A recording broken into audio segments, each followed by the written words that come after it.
Hello guys! Lolo, this is for Taurus. Welcome dito sa aking channel, Taurus. Alamin natin kung anong messages, vibration, gabay energy para sa inyong lahat. Welcome sa Kabalaran 888. Ano ba ang first 15 days message para sa lahat ng Taurus? So, I hope na makaresonate kayo dito guys. Okay.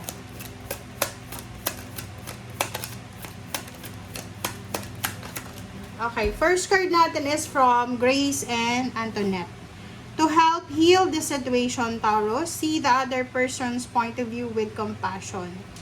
So, I don't know kung ano yung pinagdadaanan mo sa ngayon. Maybe you have emotional problems, physical health problems, or financial.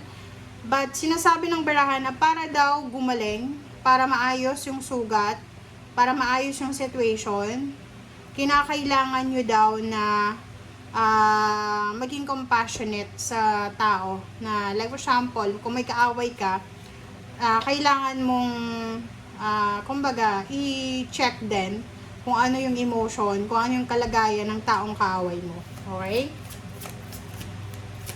Kumbaga isuot natin yung shoes nila para alam natin kung ano din ang pinagdadaanan nila sa buhay.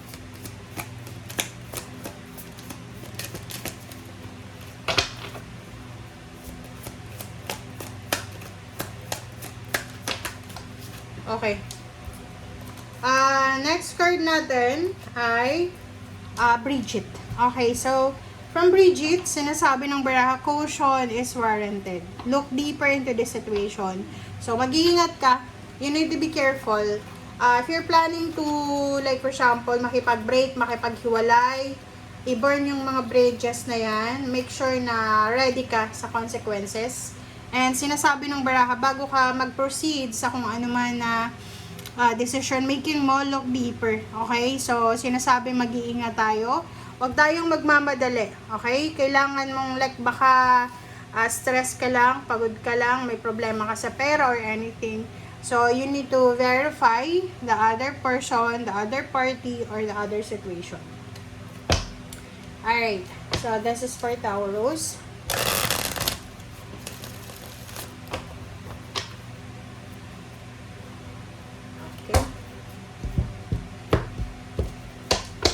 Okay, let's check. Wow. First card natin. This is reverse. Reverse na dalawang baraha yung first card mo. So, this is reverse na Four of Swords and reverse na the Moon. Next card natin is, wow, Knight of Wands. And then Two of Wands. So, this is fire sign energy. And this is water sign energy and air signs energy. Wow. And sa ilalim mo dito, there's a para siyang water sign, Pisces, Scorpion, Cancer. Maybe pwede siyang love life or pwede siyang relationship, family life, or someone. So, nakikita ko siya dito. There's a Taurus na posibleng you feel regret. Okay? Posibleng few months ago or few years ago, there's an offer. It's either love offer, financial offer, health offer para sa'yo. But the problem is, pwedeng ikaw ay nireject mo yon. So, nakikita ko ngayon na medyo nag-aalala ka or nagsisisi ka. You're full of regrets. Nasa 5 of Cups ka eh. So, pwedeng dati kang OFW siguro. Tapos, nag-for good ka sa Philippines. So, ngayon nagsisisi ka kasi wala ka ng ipon, ubos na. Nahirapan kang bumalik. So, the other is, like for example, love life. May nakipag-break sa inyo sa isang karelasyon kasi may bagong relationship. Trabaho, ganun din. Pwedeng maganda na yung trabaho mo, nagka-problema lang, nag-resign ka, lumipat ka sa iba. So, there's full of regrets. Parang nakikita natin. Okay. Four of Swords. Nakikita ko siya dito na meron dito na Taurus na kulang ka sa pahinga. Your first card dito, yung Four of Swords na reverse, sinasabi ng barahan na sobrang pagod na pagod ka. Okay, para kang Knight of Wands. Diba? Kung nakikita mo yung Knight of Wands kasi trabaho lang siya ng trabaho, kilo siya. Takbo dito, takbo doon, wala siyang oras para magpahinga. So, nakikita ko sa'yo dito na parang because of exhaustion, tiredness, physical to Ang nakikita ko sa'yo dito, it's either emotional, maybe you are suffering emotional burden, pain and heartaches. At the same time, yung katawang lupa mo pa. Pagod yung isip, pagod yung puso, pagod yung katawan, pagod pa yung bulsa mo. So, Taurus, nakikita ko sa'yo dito, parang sinasabi mo na wala kang oras para mag-worry sa ibang tao kasi buhay mo nga is kailangan mong problemahin. Sinasabi ng bara sa'yo dito, Taurus, na lumabas ka sa comfort zone mo, lumabas ka kung nasa ang lugar ka man, literal.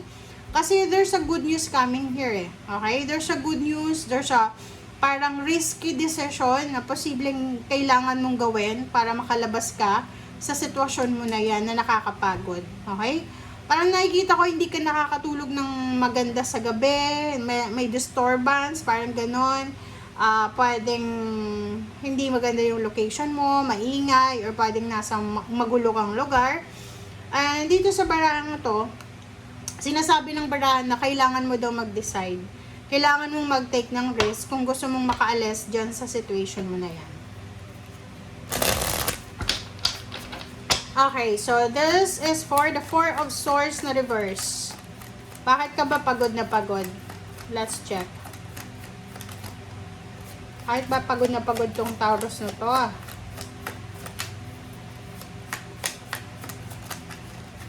Okay, Five of Water. Oh, 'di ba? Parang nakikita ko sa'yo, you're super disappointed. Dalawang beses lumabas yung Five of Water, Five of Cups. You are super disappointed, 'di ba? Pagod na pagod ka na, disappointed ka, nagsisisi ka. And gusto mong humingi ng tawad, gusto mong humingi ng tulong, pero parang nakikita ko sa'yo dito, wala kang parang connection, wala kang way out para sa problema mo na yan. So, you are parang nagsasuffer ka mag-isa, shoulder mo lahat ng problema. Okay, the Moon na reverse. Makinig ka sa sinasabi ng iyong intuition kasi parang nakikita ko sa'yo dito, yung nangyayari sa'yo sa ngayon, it's the result of your bad decision a few months ago. Diba?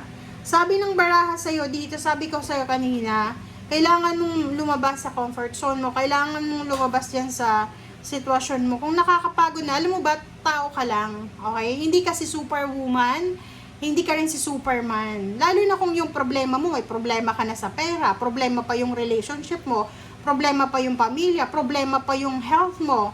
Ano ba yung problema mo? Hindi ka makatulog sa gabi. So, sabi ng baraha dito na you need to move. Kailangan mong umalis dyan kung nasaan ka man. It's either literal na lugar yan, kung alam mong magulo, maingay, nakakatakot, nakakapagod, kailangan mong umalis. You need to move. Okay, may pag-asa sa labas ng pinag-i-stayan mo ngayon. May pag-asa, okay? There's a relief, there's a hope. So, kailangan mo lang na lumabas dyan. Literal na umalis, lumabas ka. Okay? So, this one is, sabi ko sa'yo nakakaloka ka. Ang daming gulo sa buhay mo. So, kailangan mong ma-realize ngayon na life is short. Okay? Taurus, maikli lang yung buhay. Huwag mong uubusin yung energy mo, yung buhay mo para sa isang tao, sa isang love life, sa isang trabaho, sa isang lugar. Kung alam mo sa sarili mo na ayaw mo na, kung alam mo sa sarili mo na nahihirapan ka na, go. Sa love life, nakikita ko sa'yo, maybe yung person mo ay may third party. Maybe may problema ka sa pamilya mo. Maybe may problema ka sa business mo, may mga competition. Maybe may problema ka sa katrabaho mo. So, you need to move on. You need to go outside. Diba? Sabi ng barasyo dito, you have several options. You have several way out para makaalis ka sa financial problems. Kasi, hindi lang emotion ang problema mo dito. Yung pinakamalaking problema mo dito is pera. Pera. Kakulangan. Nag-aalala ka sa sobrang kakulangan sa usaping pera. Okay. Kailangan mo daw na lumabas dyan. Okay? Mag-take ka ng risk. Last card natin is Four of Earth. So, sinasabi ng baraha sa'yo dito na siguro ang rason dito kung bakit hindi ka makaalis sa sitwasyon na yan, it's because wala kang ipon, wala kang pamasahe, or wala kang masisimulan na panggastos. Sabi ng baraha sa'yo dito, kahit konti lang na ipon, kahit konting pera, you need to use it para makaalis ka. Parang sinasabi ng baraha dito, pinupush ka ngayon. Makinig ka nga, Taurus, okay? Kasi etong baraha mo na to, alam mo yung ramdam ng baraha na to, para sa akin, empath kasi ako nararamdaman ko na pagod ka na. Pagod ka sa relationship, pagod ka sa pakikisama, sa trabaho, kung may negosyo ka man, yung health mo, gutom ka, hindi masyadong maganda yung pagkain mo, hindi sapat yung food mo, hindi maganda yung tirahan mo, maingay, magulo, nakikisama ka, kulang yung pera mo. So, kailangan mo talaga ditong umalis na sa sitwasyon na yan. Okay? Thank you guys. Bye!